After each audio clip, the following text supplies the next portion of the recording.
Hello viewers, and welcome back to the DG Modelworks channel.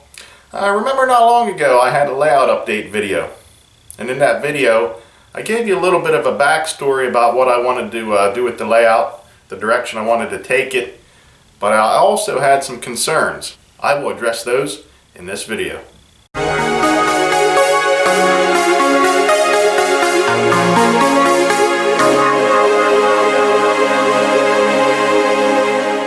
Alright, as we glance at my track plan here, one of the concerns I had was the staging area. In hindsight now, I kind of wish I had a double-ended staging yard, and kind of wish it was longer. I wanted a staging yard that I could access from both directions, but I just don't see any way of making that happen without making some major changes to the layout, which I really don't want to do. So, after speaking to a number of friends, getting some feedback from viewers like you guys, and speaking with the track planner, I think I come up with some ideas that I'm going to incorporate.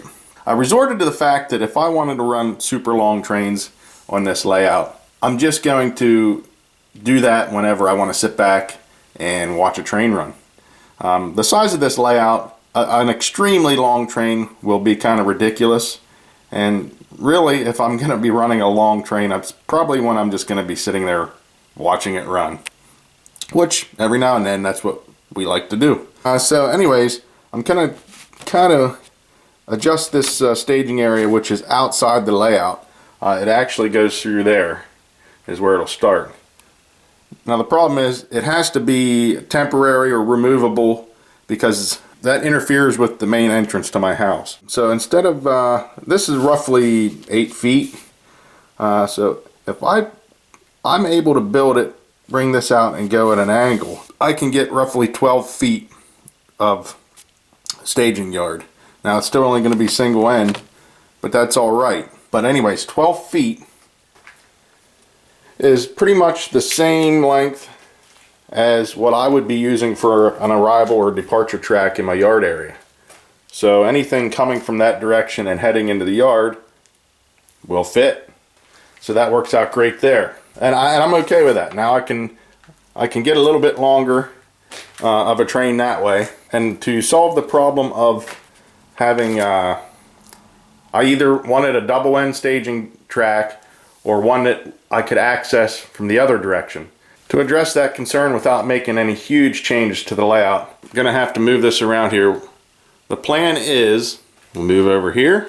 I'm doing this so you can get an idea and perspective of what we're looking at. What I can do is use this curved turnout that I bought from Midwest Model Railroad. Pico curved turnout. It's number 7, and it just so happens to be almost perfect radius on the inside to match up with the track that's currently there. I may have to make some tweaks, no big deal, but I won't have to make anything major, any major change to my track work for that, which will give me the ability to run a track off of here. I will cut a hole in that wall as we back up so you get an understanding which way we're going. Cut a hole through that wall.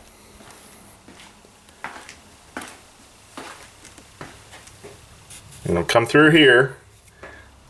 Now before we can keep going with that, this loop here, I'm going to have to bring that, I'm going to have to redo that whole section of track and bring it in. I've already measured it. I can do that. It will reduce it to a 24-inch radius curve, but it will be further away from the wall right there. As you can see, there's just no room to bring another track through here. So that'll move that in. I can bring this track through here. We'll curve around. This will also be brought over. So I think we have like 6 inches here. So I can run that all the way up here and put a turnout in here.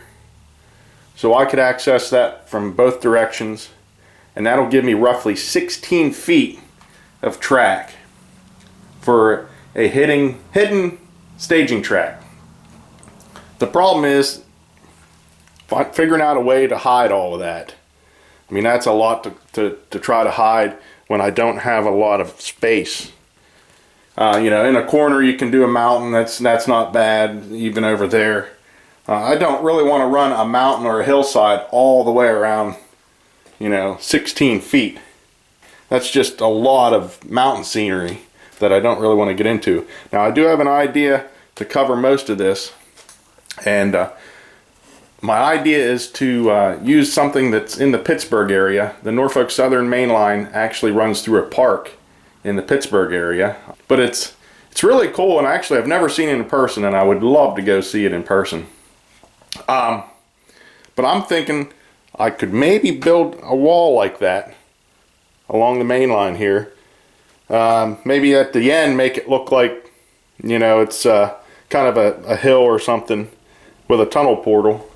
But up top will be a park with the retaining wall. And I don't know, give me your thoughts on that. If I do it this way, I got to figure out how to hide 16 feet of track, plus also make it that I can access it if something happens. That's an idea, you know, that I'm really playing with. So that's that as far as the hidden staging tracks and the staging yard on the other end. Or I could keep it single end. I could just have it run off of here over to that corner and end. I don't have to bring it through the wall and use the curved turnout. That would give me a staging track, or, you know, coming from the opposite direction of my staging yard. So I could have a train come from one area and go to another area. Or with the other staging track like this, it opens up a lot of possibilities for operations. I could actually interchange with another railroad instead of just one other railroad. You know, I mean, you can use it for anything. I may bring the paper mill back over to this side. I know in my last video I was talking about doing away with the coal mine and bringing the paper mill over here. I'm still playing around with maybe keeping the paper mill over here and actually keeping the coal mine. I don't know how many of you know that I'm also a fan of R.J. Corman, and I do have some R.J. Corman stuff. In my area, R.J. Corman actually brings coal trains down out of the mountain and interchanges with Norfolk Southern. So I could actually use that storyline and play that into my layout too, if I have that other staging track and the coal mine. So there's a lot of possibilities, and like I said, I'm still kicking around ideas, still taking suggestions, and I'm not dead set on any one thing yet. We'll see how that goes. Like I said, I'm not jumping right into it yet. I'm still sleeping on it. I know it's more than one night of sleep, but I don't want to jump into anything until I've thought it through. So that's what I'm doing. I'm still in the planning stages, but I made it further along. It's actually made me a little bit more excited about this layout, because now I see some more of what I wanted to do with it coming together. So that's that, guys. So there it is. Not a real exciting update, but I did want to give you guys some information on how the layout is coming along as far as planning. We'll see how that goes after I think about it a little bit more. I do want to get started on the staging yard. I'm already trying to come up with ideas about that, because like I said, it has to be removable, storable. I can't leave it there permanently. It's got to be something that I can put up when I want to run operations and take down when it's over.